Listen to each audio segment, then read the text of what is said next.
I'm portraying a medic of the 2nd Battalion, 16th Infantry Regiment of the 1st Infantry Division, the Big Red One. Mm-hmm. Oh, okay.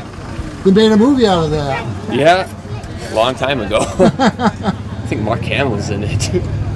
But, yep, I'm portraying a medic of that unit. And the medics landed with all the other troops on D-Day. They faced the same dangers, same troubles, except their job was, trying to help people in this absolute hole on a beach, and they couldn't really bring casualties back off the beach because you couldn't take them anywhere. It's just an ocean.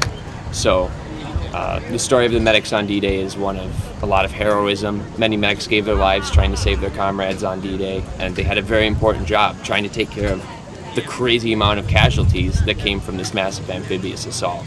What kind of medical facilities did they have? On the beach itself, when they first got there, it was just the medics and their first aid kits. They had maybe a couple doctors with aid stations that landed, but they couldn't set up aid stations because they were under so much fire. It wasn't until after the beach was cleared that they really began to set up aid stations, triage points, and start getting those guys off the beach, on the boats, to the waiting ships for them in the channel.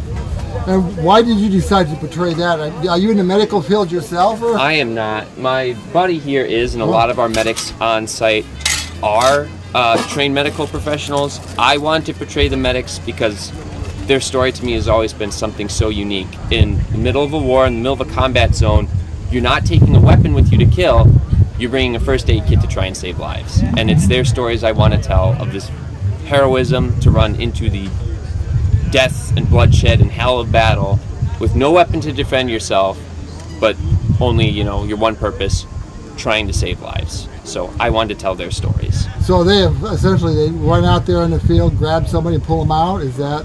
Yep, as a medic, you give them preliminary first aid if you could, but your main job is just get them off the field, get them to a doctor who can really do something for them. Do you have any idea what the survival rates were of soldiers?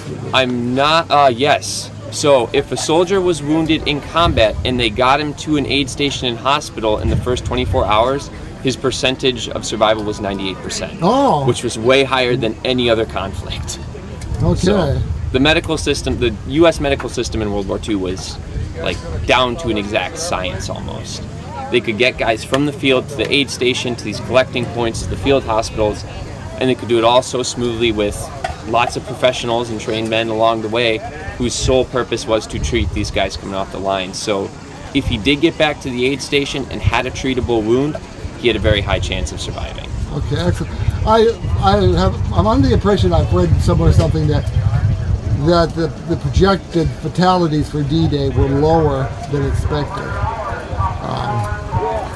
And maybe that's why. It might be true. So on fatalities, D-Day especially was one of those, again, if you could get guys to the aid stations right away, they had a high chance of survival. On D-Day, you didn't have aid stations. It was just these guys who were trained very little, and they were doing their best to save as many guys as they could, but they weren't doctors. They were farm kids, city kids who had no medical background, and their one job was, try and learn first aid.